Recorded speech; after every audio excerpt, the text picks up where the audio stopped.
Netcasts you love. From people you trust. This is TWiT. Bandwidth is provided by Cachefly at CACHEFLY.com.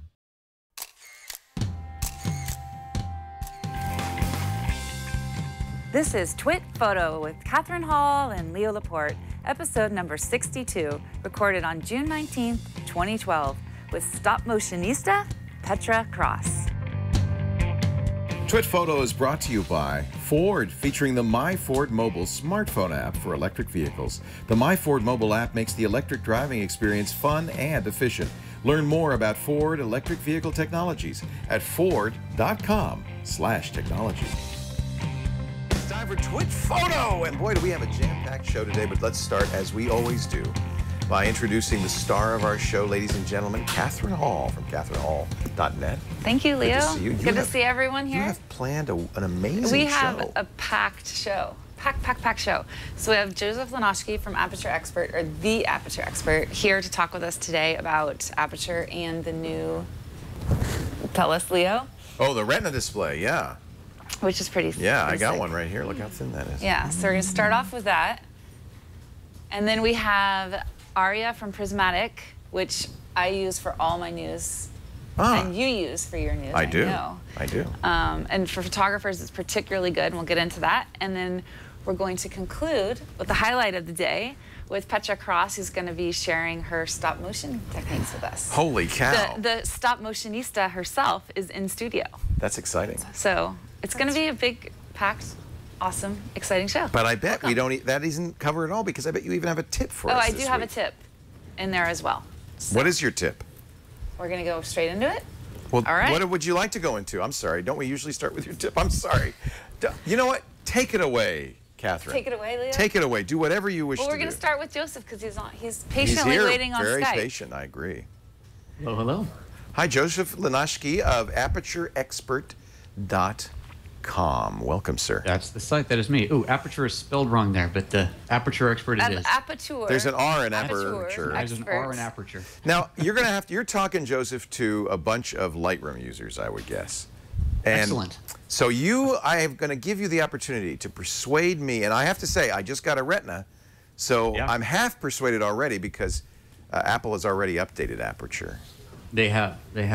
Well, it's a pretty easy persuasion, actually. So there's a lot of new features or new enhancements, and one of the big ones is something they call fast browsing.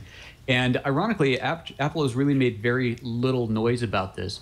But what this essentially is a new way of handling the embedded JPEGs and the RAW files. And what this means is that importing and browsing is supposed to be a lot faster. We didn't want to take it at face value, so we actually just completed a round of tests comparing Aperture 3.2, so the older version, to 3.3, the newest one, to Lightroom 4.2, and also to Photo Mechanic. And I got to say, as far as importing images, Lightroom, not so good.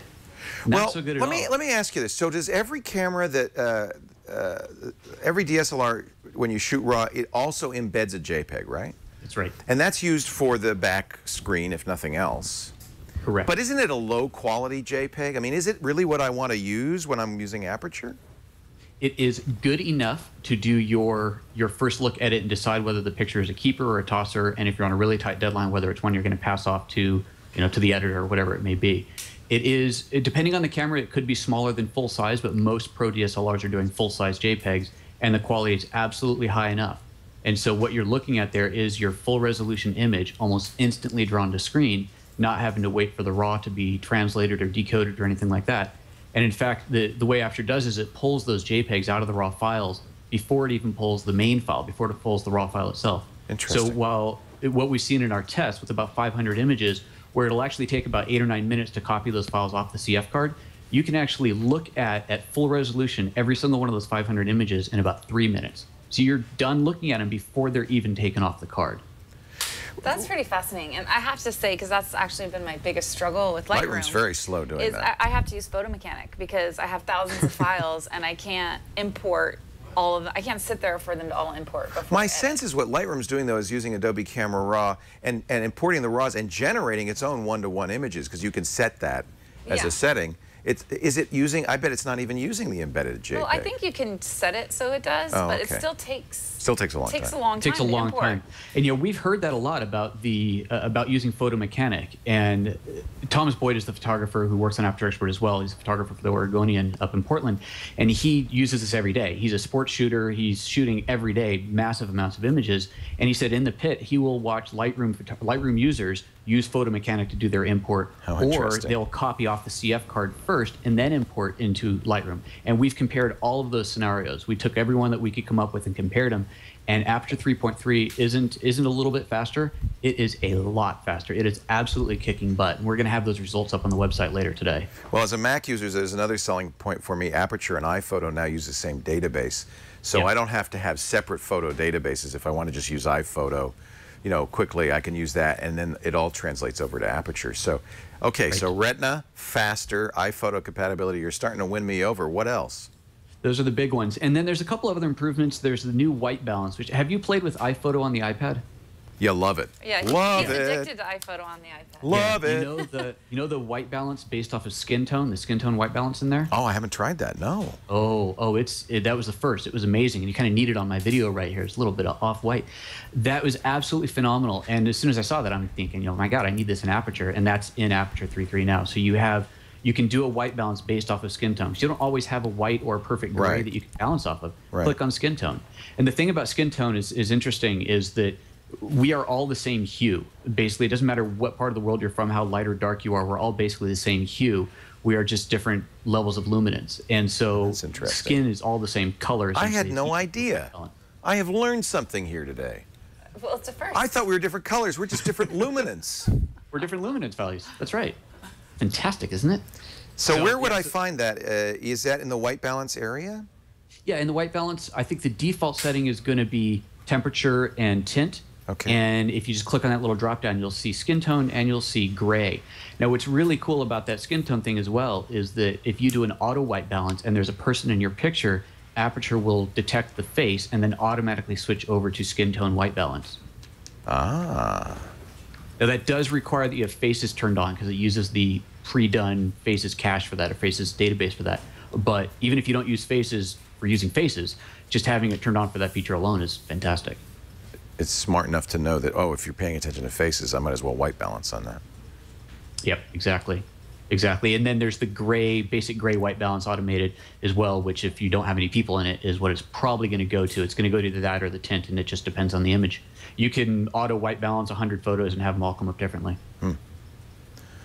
So there's that, and then there's the improved highlights and shadows. And this is an interesting point. And I have a big review on Aperture 3.3 on my on the ApertureExpert website. But improved highlights and shadows, that's the one right there. Basically, Apple rewrote the algorithm from the ground up, and in doing so, they made it better, more accurate, and easier to use, and took out a bunch of sliders. And a lot of people are kind of complaining about the loss of sliders because they see it as a loss of control. But once you really get into it, it turns out that, for the vast majority of the times, this is a much improved slider. And for those that really want the old one, you can still get it back. And it's cheaper. If you're really a cheaps, it's like $80 compared. Now they've dropped the price hugely. They dropped it again. If you're going to compare it to Lightroom or anything else, yeah, absolutely. They keep dropping. If you're just comparing it to the previous Aperture, it's not cheaper; it's free, right? Because it goes from the 3.3 upgrade is a free upgrade, right? And it's fair to say that a lot of us, myself included, we're expecting a 4.0 by now. But when you really think about it, what's a number? It doesn't really mean anything. In this case, a 4.0 would mean I'd have to shell out another $80. Now it means that it was a free update. So I like free. So Joseph, what's your biggest tip with the new Aperture? Biggest, this is awesome, it's worth the upgrade. It has to be the fast browsing. Just how much of a speed difference it is. Even forget about Lightroom or anything else. Just if you're already an Aperture user going from 3.2 to 3.3, when you import images, especially a large card full of 500 files, the speed is unbelievable how much quicker it is, how much quicker you can get through your photos. If you're on a deadline at all, it's massive. If you're at a wedding and you're shooting at a wedding and you want to get some photos edited to put on a slideshow or show the bride and groom before you leave, you can do it much faster than you ever could before. It's just remarkable. Well, thank you so much for joining us. I'm using it now. Now Leo's playing. Yeah, you convinced me. And I have to say, just because of the Retina, I knew I'd be using Aperture for a while just because of the Retina display, but Those all are pretty convincing arguments. Yeah, and I got to admit, I haven't even seen it on the Retina display yet. Ooh, it's, look. I know it's terrible. I live in a small town. There's no Apple Store around here. Looks so beautiful. I'm from a small town. That's so so Leo, mean. for the viewers that might not know what makes the Retina display so great, what is it? The display itself is 2,880 pixels across by 1,800 pixels top to bottom. It's 4 times the resolution of the same 15-inch MacBook Pro. But you don't really see that benefit unless you're using an application that is Retina aware, as Aperture is. And what it means is, you know, text is automatically going to be a scale, but what you want to see is that your images, the detail is there on the images. And it is really true for a photo retouching program like Lightroom or Aperture. The ability to see great detail is huge. Yeah. You know, and the big point there is that you have to zoom in 1-to-1 to look at your photos for any fine retouching. Everybody know, you know, if you don't, you could miss a stray hair, miss a sensor spot or something like that. On that display, because you got 4 times the pixels, you can see 4 times as much of your photo at once at 1-to-1.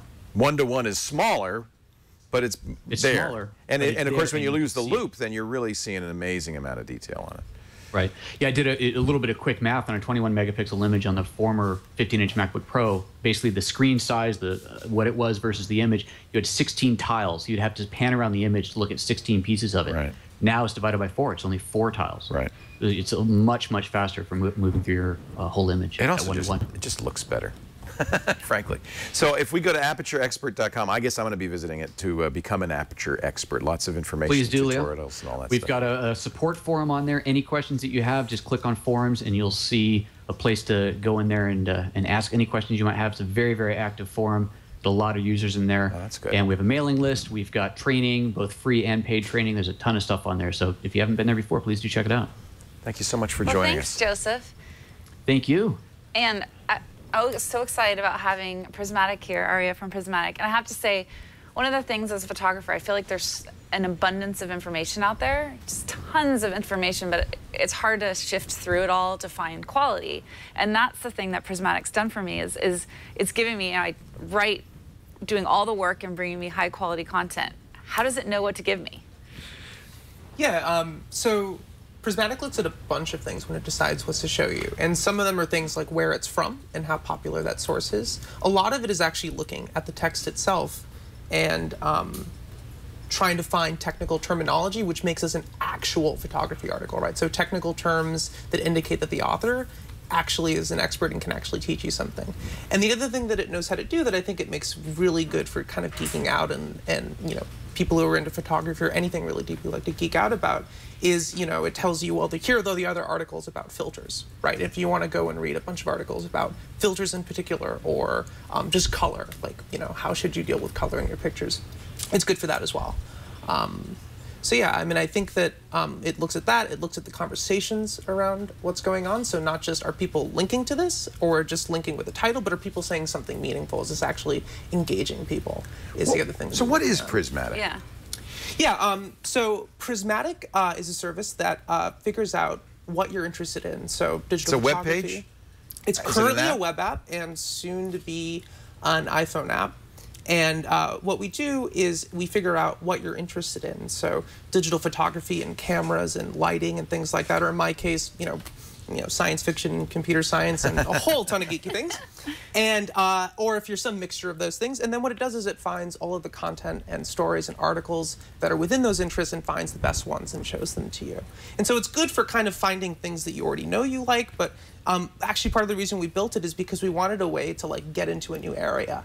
So, you know, a few weeks ago I read an article about how memory works. And based upon reading that in Prismatic, it suggested that I might like cognitive science. And I didn't even quite know that the article that I was reading was actually kind of a cognitive science article, but, you know, Prismatic assured me that it was. And then I added cognitive science and interest, and, you know, now I'm reading stuff from old sources that I'd never, you know, thought of reading before. So it's invitation only right now, but you can go to getprismatic.com and say, I want an invitation. Anyone can actually sign up, and you should get an invitation very soon. Pretty quickly? Yeah. Okay, good. And you guys are, I mean, it's evolving and changing. And we have profiles now, and it's becoming more interactive in that sense. Yeah. So actually, if Petra, so we have these profiles that what we have in a profile is we actually show people, if on Petra's machine right now, these are like your interest bubbles. So these are actually based upon... We're seeing inside your brain right now, Petra. What is that? These are what I spend my time doing, and this is incredibly embarrassing. Bubbling. So this science fiction bubble here is really big because I spend a lot of time reading science fiction, and I spend a lot less time reading about Apple. And so this is actually what I'm doing. This is the profile of a nerd. This is not your idea of what you're interested in. This is what Prismatic's telling you you read. Right. For better or for worse, Prismatic is cool. showing you yourself, not as you want to necessarily present yourself, but what you actually do. And for someone like me who doesn't spend a lot of time kind of presenting a persona, I'm happy to show people that, you know, basically I have the geekiest profile ever. So let me switch to Petra's, which is actually way more relevant to what's going on here.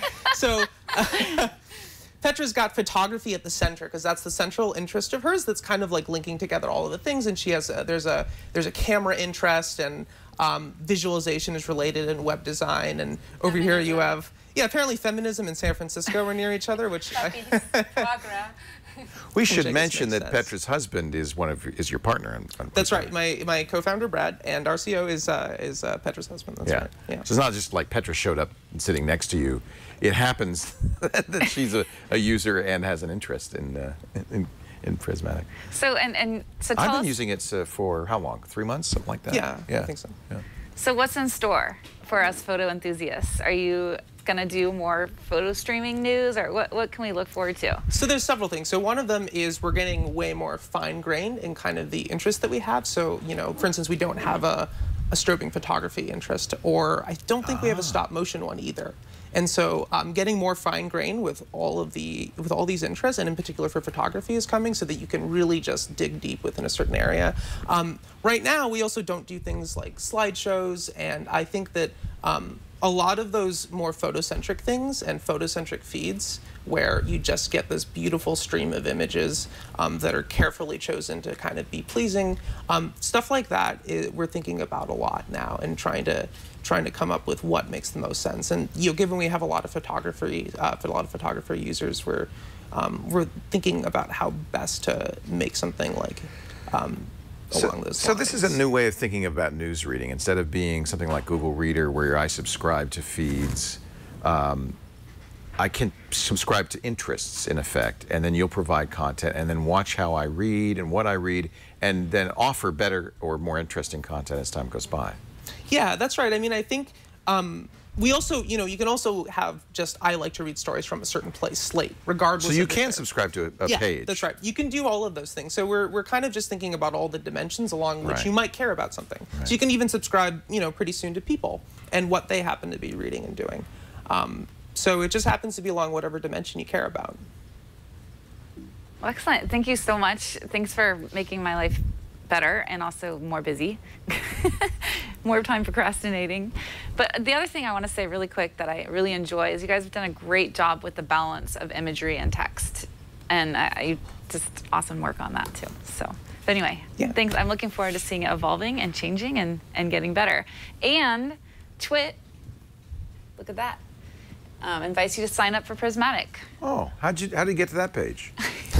That's getprismatic.com/twit. Oh, so is this going to speed up the invitation process? Yeah, so this is a fast track that if you use today will get you in really quickly with either Twitter, Facebook, or Google Reader. Get Prismatic, prismatic.com/twit. Nice, thank you for doing that. Fast track to being invited. Very cool. There you go. Very cool. Yeah, Brad tweeted me on Twitter. This is getting confusing, isn't it? When he noticed that I was using it, and said, "Oh, this is good," And so I think it's a really good idea. It's really cool. Yeah. Good luck. What are your favorite topics that you follow? I'm trying to log in. I can't remember my password. So as soon as I log in, I'll let you know.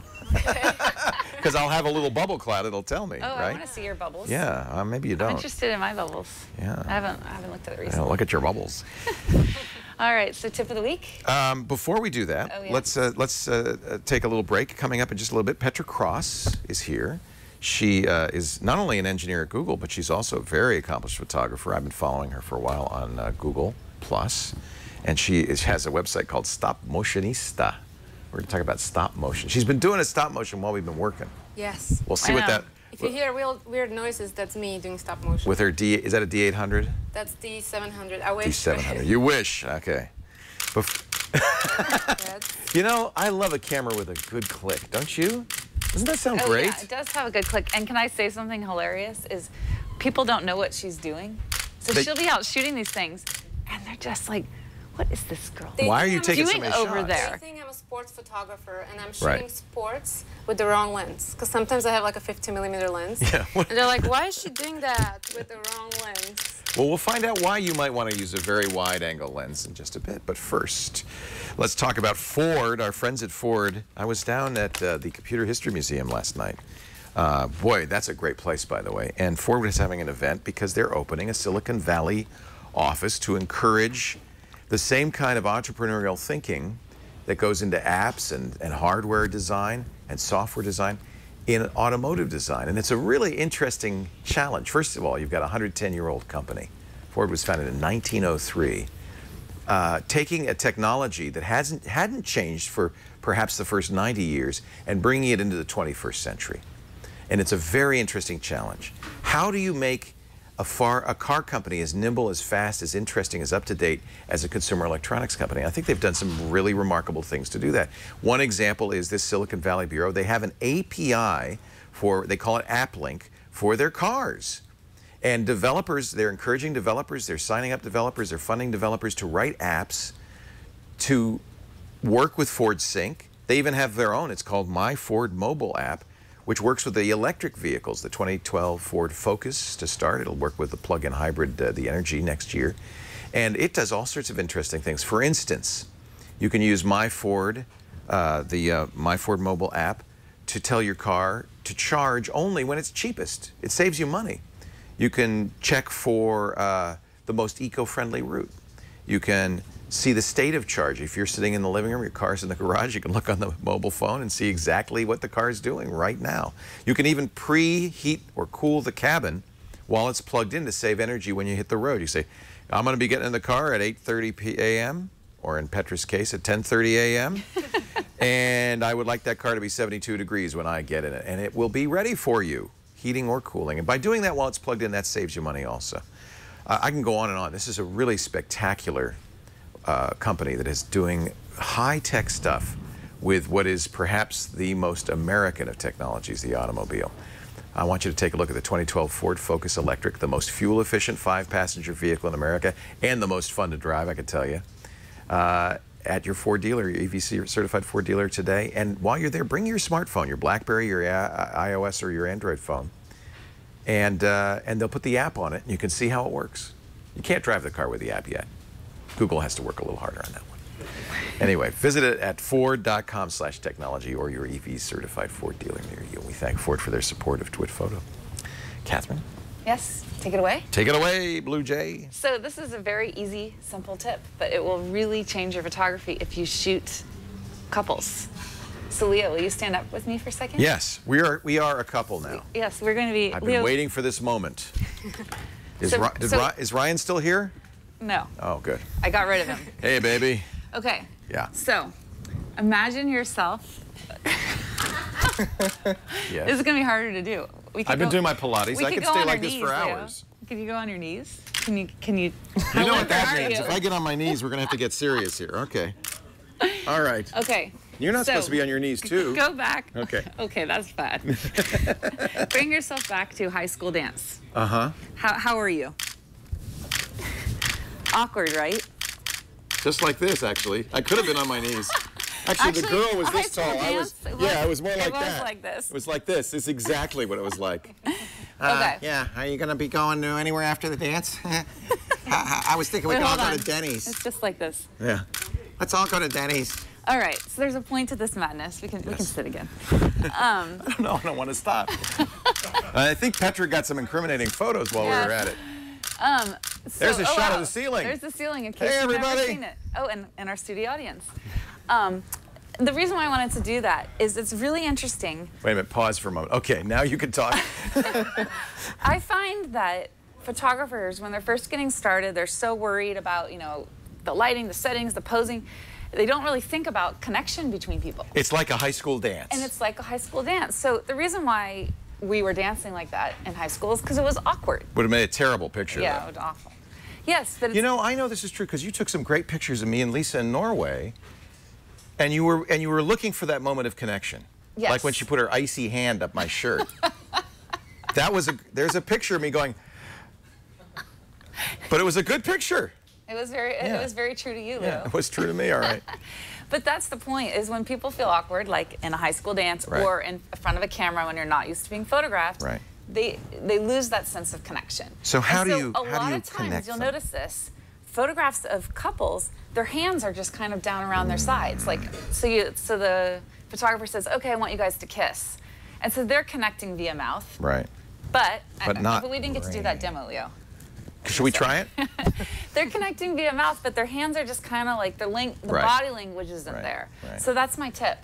Pay attention to body language. And if you're having a couple acting intimate, Right. then tell the guy, scoop, this is your bride, scoop Right. her up. Right. I want to see passion, I want to see Right. connection. And if you go to my blog, the tip of it, I say space reads as space. And it's just that simple. Or if there's distance, space yeah. in between, distance reads as Yeah, distance. yeah. Meaning like physical distance is going to read as emotional distance. And so close that gap. Right. And so speaking of that, I was doing some research on Petra, and I noticed that you were on Style Me Pretty, your wedding. Yeah. Which is very cool. Congratulations. Thank you. So we're going to pull that up, and I actually wanted to start it off by... Pull up my wedding? Yeah, we are. Okay. They'll do it for you. But Oh my goodness. yeah, Well, the best picture is not in Style Me Pretty. Let me show you they the don't. best They always one. do that, don't they? Yeah, let me show you the #1 photo that we should definitely show.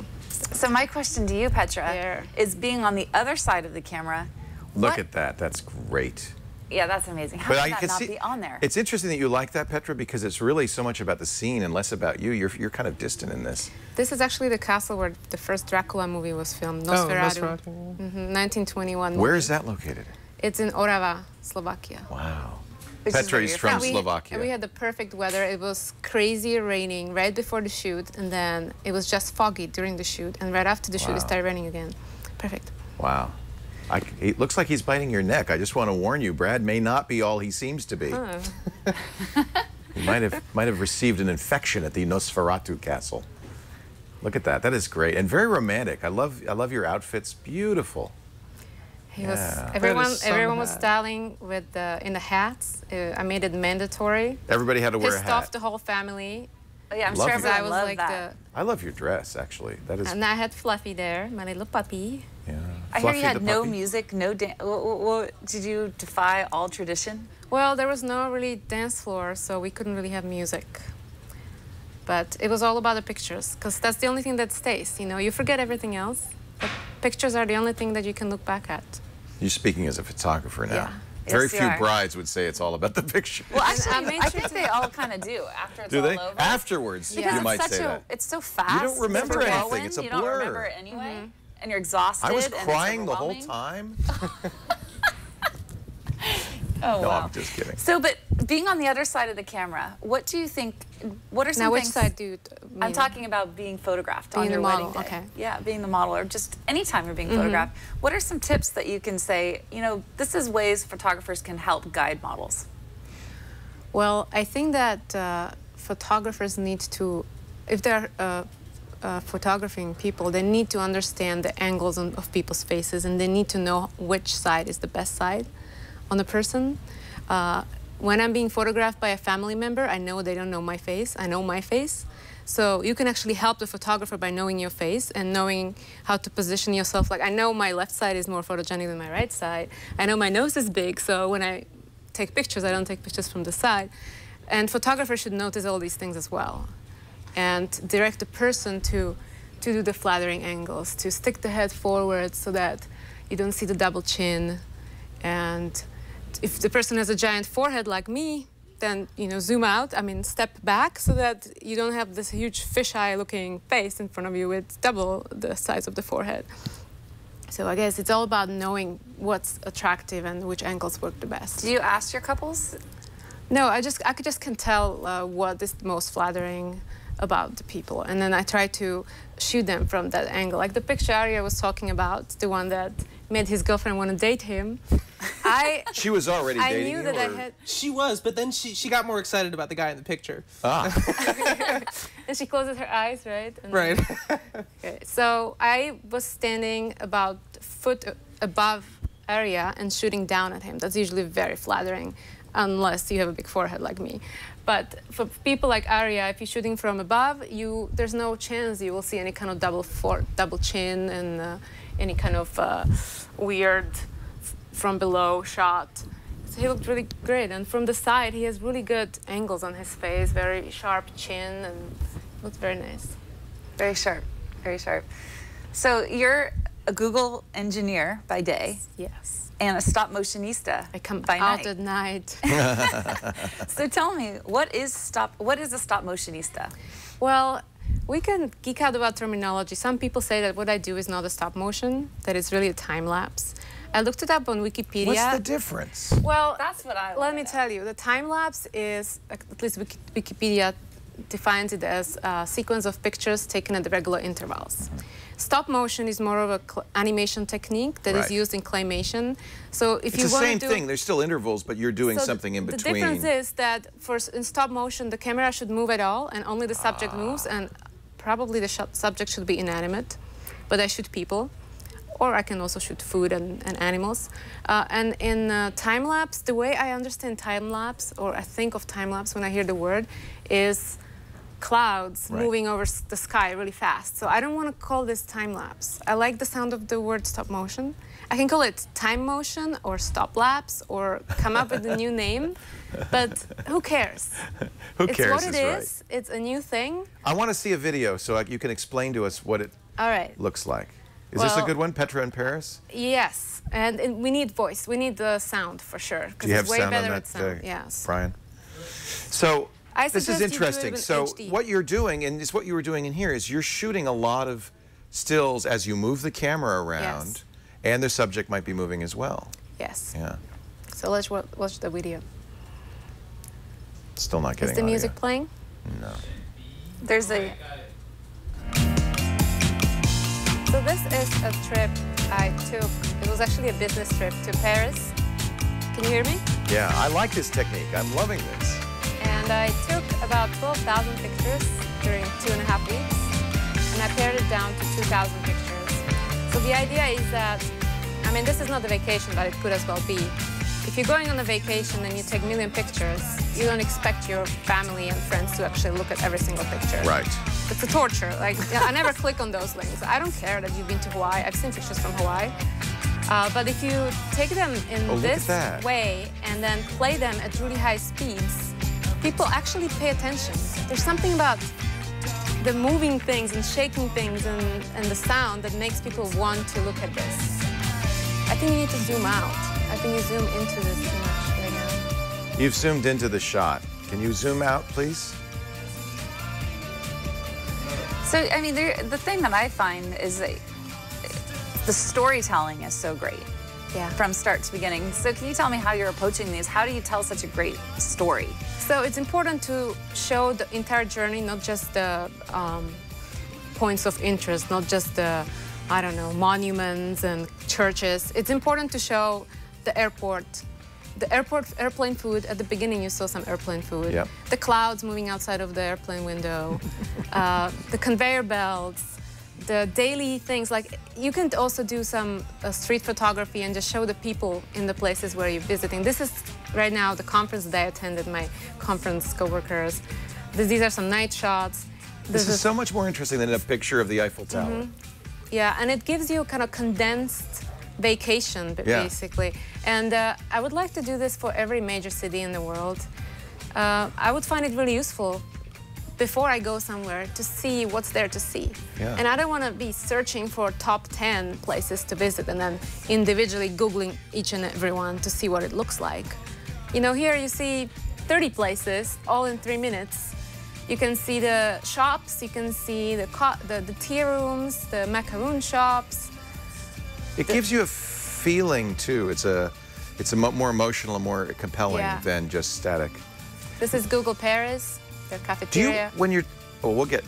Let's watch it some more because I have all these questions about how to do this because I want to do this. I think it's great. This is the end. Yeah, I really Traveling want to learn back. how to do this. I love this idea. And this is my And you're husband home. waiting for me with pizza. Yay! Yay! It's so interesting that kind of like skipping, you know, if it was just continuous motion, it's the fact that it's actually you see things at kind of discrete intervals that makes you pay attention because your brain is wired to like look for things that are moving. I've tried to do something similar, and it is not as good as this with video. So instead of trying to tell a story with video, shooting 3-second videos and then stitching them together, and that worked okay. It made a video photo album, but this is more compelling. You're right. I guess when you do that, it requires a lot of context switching because every 3 seconds it's completely different scene. Right. Here you try to take a lot of pictures in one place and move camera as you go. Right.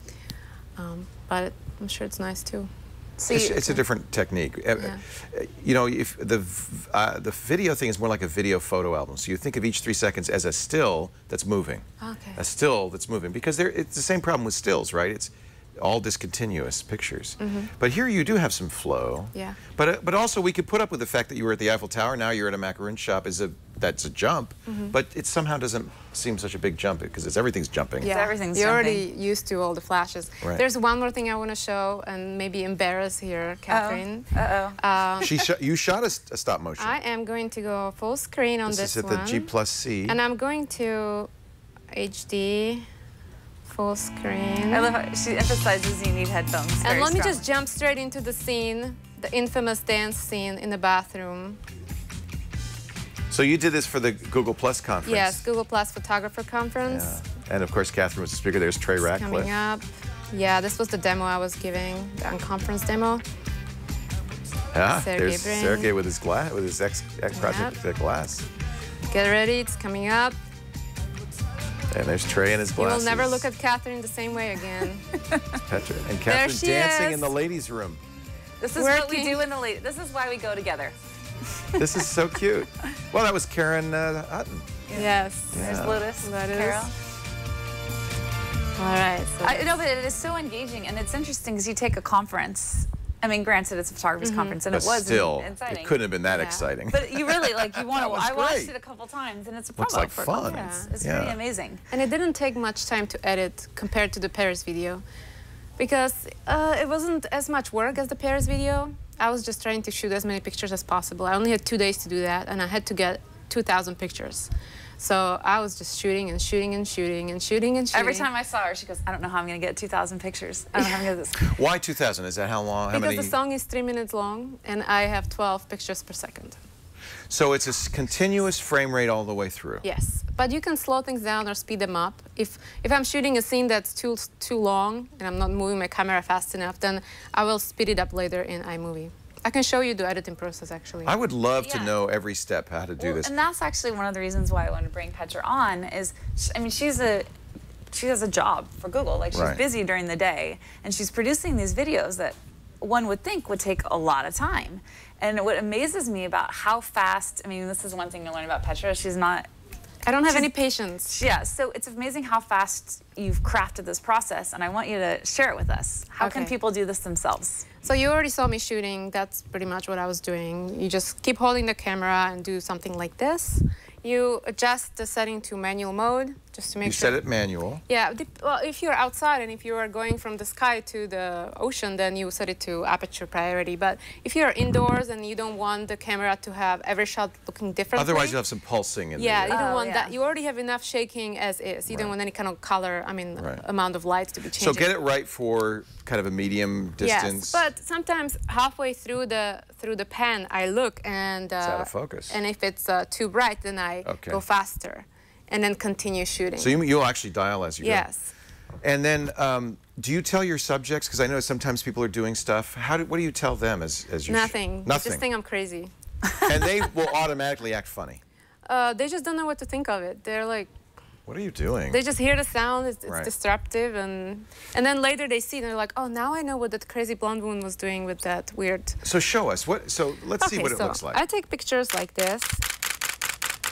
You're using the burst mode, the standard burst mode. Right now, yes, but I can go on a single shot and just work up my finger. That's Okay. what I usually do. That's what you usually see do. the muscle? Well, because the burst mode will only go for 10 shots, or depending on the camera. And Oh, it Why do you keeps use your going. finger versus burst mode? Because if I do burst mode, it takes too many pictures, and then I would have to play it faster. I want to be in charge Also, of how it may be too consistent, right? It might be nice to have some inconsistent timing.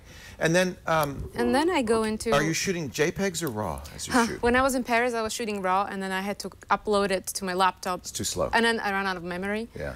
Out of space, so then I switched to JPEG. For this, JPEG would be fine. Yes, but if you shoot JPEG, you do need to know how to expose it properly so that you don't need to worry about it later when you get it right in camera.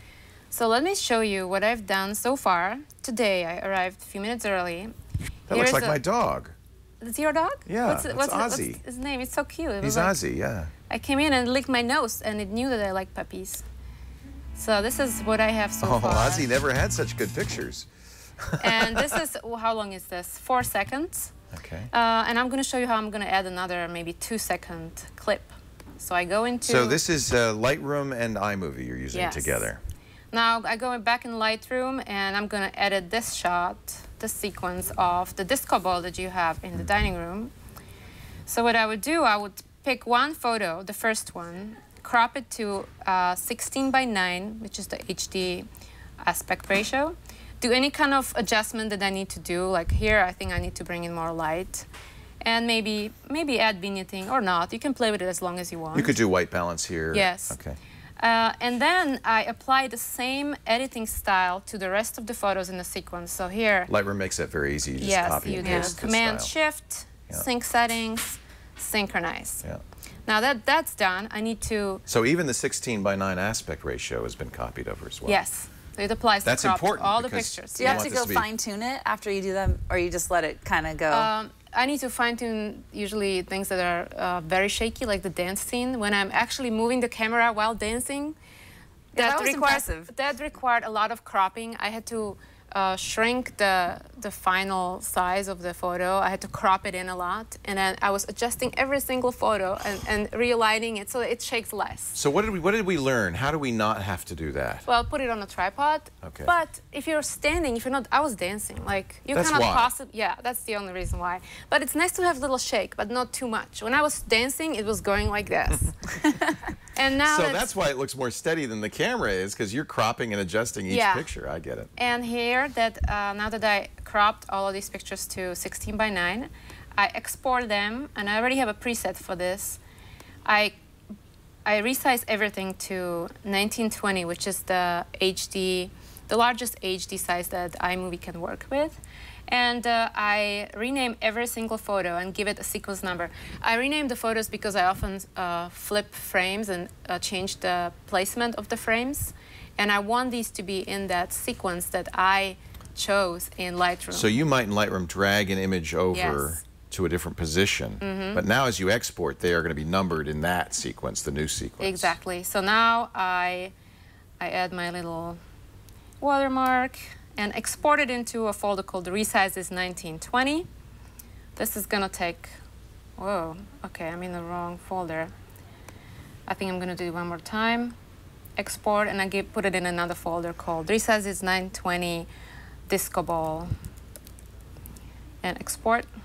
This is gonna take a few seconds. In the meantime, I open the QuickTime 7. Do you have to have QuickTime Pro to do this, or can you just use the regular? What I need, actually, Lightroom is able to do this for me. What I need to do is to take these photos and convert them into .movie file. Right. Lightroom can do this for you at 10 frames per second. I prefer to do it at 12 frames per second, so that's what I use QuickTime Player 7 lets you set how many frames per second you're going to use. It's an add-on that you need to purchase, but it's totally worth it. QuickTime X will not do this. You need QuickTime Pro 7. Yes. And so you're saying set it at 12 frames a second. That's what we want. You can set it to whatever you want, and then you can speed it up or slow it down in iMovie. But I found that the 12 frames per second is like the right speed. Some people get headaches. We don't. I think people who have slow lives maybe, and who don't have like a very... If you're epileptic, you probably shouldn't be watching any of Petra's movies. And I'm still waiting for a few more shots to be exported. This is where Aperture would be a great help. Okay, so now look what I'm doing. I'm in QuickTime Player 7. I click File, Open Image Sequence. I go into the place where it's located, which is Resizes 1920 disco ball. And here's the sequence, 31 images. Click on any of them, hit enter, and here you pick the frame rate, 12 frames per second. It now opens a huge movie file, which will be, my laptop is not fast enough to play it. It's so a I'll 1920 by... Yeah, so I'll just close it, and while I'm closing it, I save it and give it, put it into a folder called clips, call it disco ball. So now QuickTime is exporting it, and iMovie can open it. And now I'm going to open movie. iMovie, which I already have opened. File, import, movies. So you're essentially just making clips out of each sequence that you're going to then stitch together in iMovie. And I can then, again, reorder them in any order I want. I can trim them if they're too long. And it's important that you have more photos than you need, because your song, it would be good if you play the whole song. Right. And it's good if you have maybe 10% more pictures than you need. And once you fill up, put all the clips into iMovie, you will see that the video part is longer than the audio part. And then you start nipping and plucking little pieces, 100 milliseconds here, 200 milliseconds there, from the clips, until the length of the clip matches the length of the song. And you're probably matching the beat a little bit too. It looks like you're playing with that. Oh, not really. No? Because 12 frames per second, fast, it just keeps going. It has to hit the beat. beat. So here we have it. We just dragged it in. I'm going to drag it behind. You know, it's great of you to share stuff. this, Petra, because there's some people who would say, hey, I just invented a new technique. I'm keeping this to myself. I didn't invent it. I actually saw Trey Ratcliffe doing this, the same thing. And before I was Trey's doing... notorious for sharing everything he does, so that's great. And right before I saw his stuff, I tried to do animated GIFs, which was also interesting, but it was quiet. And I prefer the music and the ability to play 3 minutes or 4 minutes. Right. And this is what it looks like now, if I play it from the top. And here comes a disco ball. There you go. Look at that. And you went all around. So you started to learn as you shoot what you're looking for. Yes. Yeah. That's a really neat technique. And then what about that? When you're, what Leah just said. What are you looking for? What are you looking for when you're shooting? I'm basically a photographer, and I'm also a cinematographer. It's amazing because you can use both worlds, best of both worlds. You can geek out about the photos themselves. You can do a bunch of long exposure shots at night and then stitch them together. Or you can just focus on funny transitions and do some crazy magic like you see in movies when they go from one scene to another and come up with new and interesting ways of transitioning from one scene to another. So now that I've been doing this, I pay attention to how movies handle the transition between scenes. And I look at movies completely differently now. If you want more detail about how to do this, Petra's put it on her blog, petracross.com, or just go to stopmotionista.com. There's examples. I'll link to the blog post, 2,000 photos in 3 minutes, that will give you all the details on how to do this. I put together some clips, short 1-minute instructions about how to do different techniques. They're on stopmotionista.com. And then the videos that I made, they're all here at the bottom. You can watch them. It does combine. It's interesting how it combines still photography with Let's look at movies. your husband one. And this one, I wanted to show this one because for people that are just starting out, this is a cute. This is what it's like. This is what it's like to create I'm gonna pause startup. this and then go HD. This is what it's like. Nice and sharp. This is Brad and in the prismatic birthing process. Husband upgrade, he actually it's called. he cut his hair. Oh, how fun! And we need the sound because it's really cute with the sound. Please, can we get the sound? I think we have it. Here we go. Aww. Isn't he cute? That's so cute. It's great that you documented that. Yes. And that's fun. Uh-huh. That's much more fun than 5 pictures of him getting his hair cut and his beard shaved. I love it. Yeah. So it doesn't need to be a big production. It could be a single That's event. what I mean. For people that are just getting started, that want to get their feet wet. And you don't even need to have someone to shoot. You can shoot yourself. You can do a lot of self-portraits and crazy stuff in the mirror, like bathroom stuff. Yeah. Or hold the camera in front of you. Even if you have a little point and shoot, you don't even need to have an SLR camera. You don't need to have a camera that has really quick... Not at all. How do you call it? Shooting rate. Right. Yeah. If you are patient enough, you just set the camera on a tripod and try to change what's in front of it, whether it's you or whether you're waiting for sunset to go down. Or if you have a dog, like Yes. You know, we did this, I don't know if you remember, when we arrived in Tasmania, Peter Krogh and I. Peter shot with his SLR as we were landing the plane and just kept shooting. I'm sure he was driving the people in the seats behind him crazy, because that's the one negative of this. Yes. People think you're nuts. But then when he got back down, he had several hundred pictures of us landing, and I used QuickTime to make a movie out of it. Did he make a stop motion out of it? Make a stop motion out of it. It works really well. It's Did he add music to it? Well, we used it in I had to crank out when we arrived in Tasmania. This was 2008 or 2009. We needed to crank out that day promotional videos before you arrived. That was Mikkel Olin and the Lightroom Adventure.